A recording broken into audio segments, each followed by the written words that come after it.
A continuación, gente ilustre para cada día. Con el padre Jean-Pierre Wissenbach.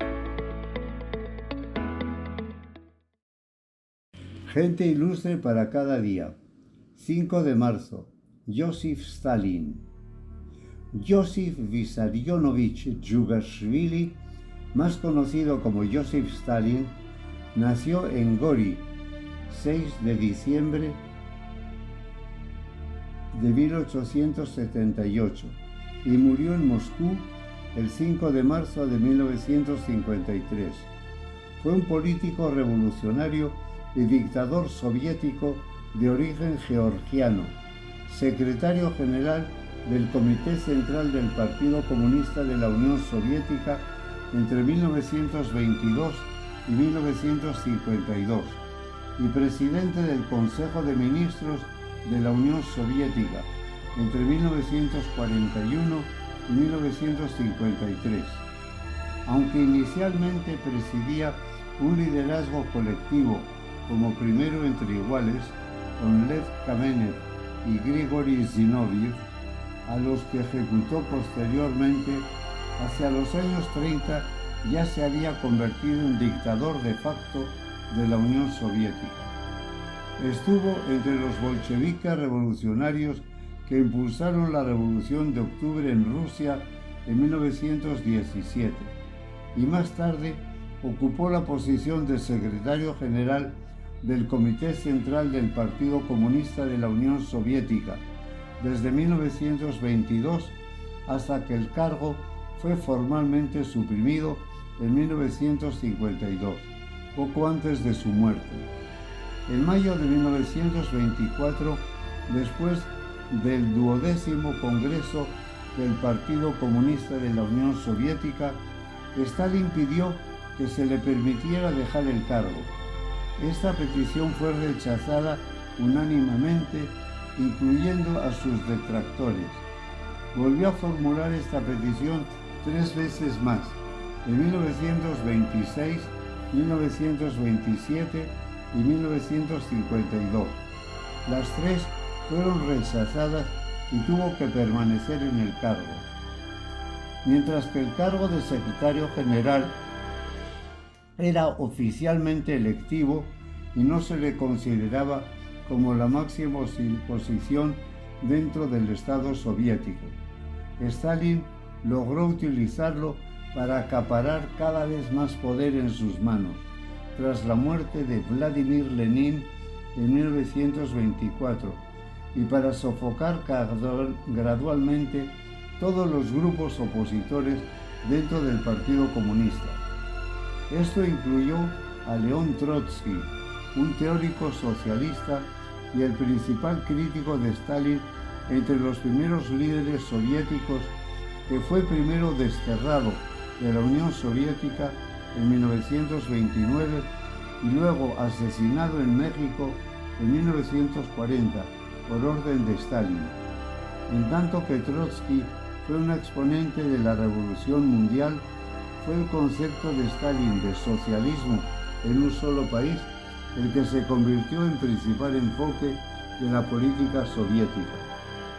En 1928, Stalin reemplazó la nueva política económica de la década de 1920 por una economía planificada muy centralizada y por planes quinquenales que iniciaron un periodo de rápida industrialización y de colectivización económica en el campo.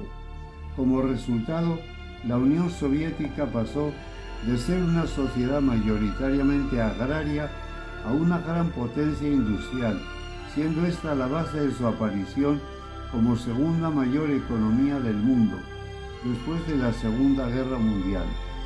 Como resultado de los rápidos cambios económicos, sociales y políticos de la época stalinista, millones de personas fueron enviados a campos de trabajo del Gulag como castigo, y millones fueron deportadas y exiliadas a zonas remotas de la Unión Soviética.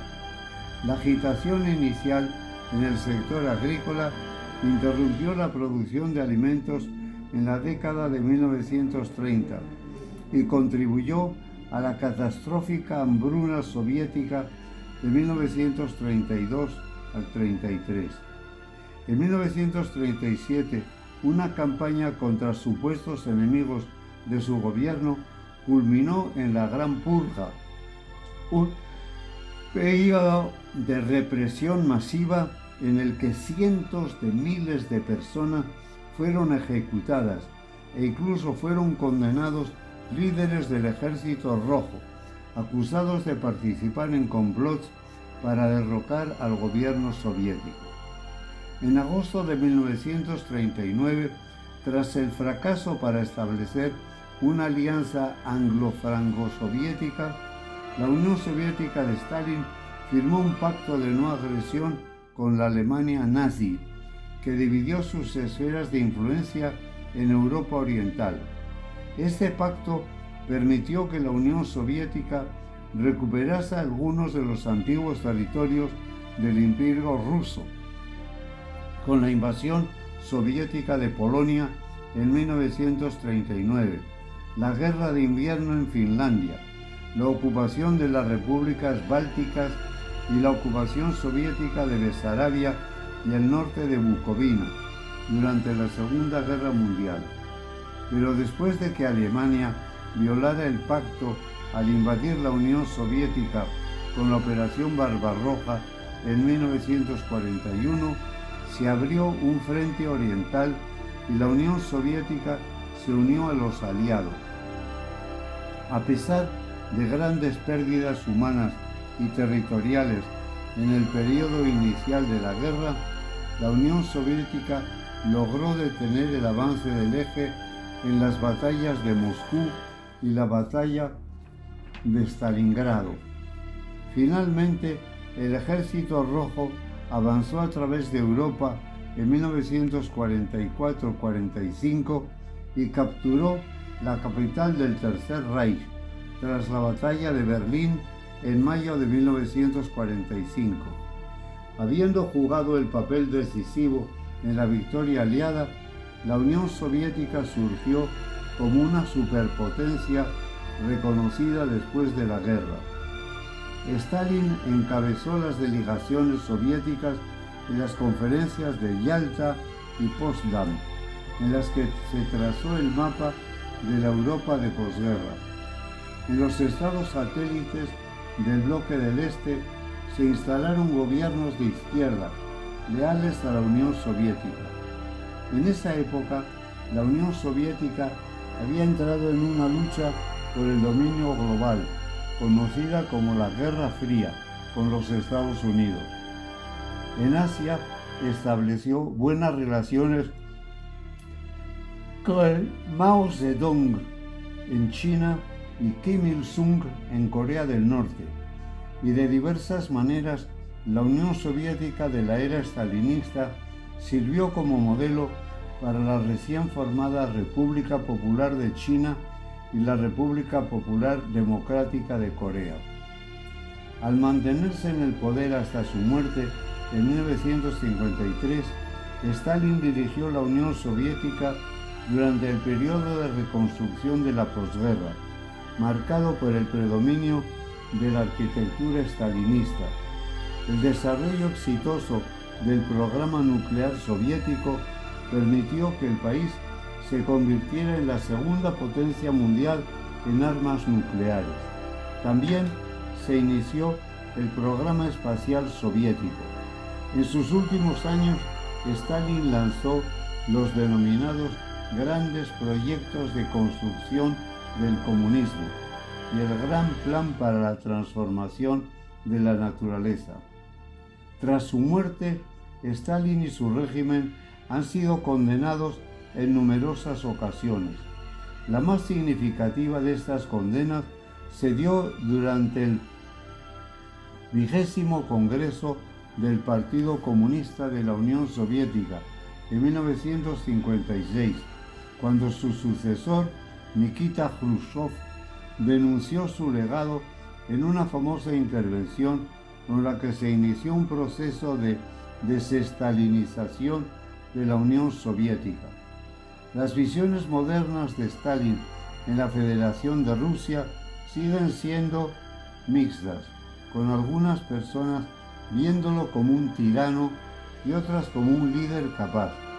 Fue nominado al Premio Nobel de la Paz en 1945 y 48. Hay autores para los que un mínimo de alrededor de 10 millones de muertos, 4 millones por la represión y 6 por el hambre, son atribuibles al régimen.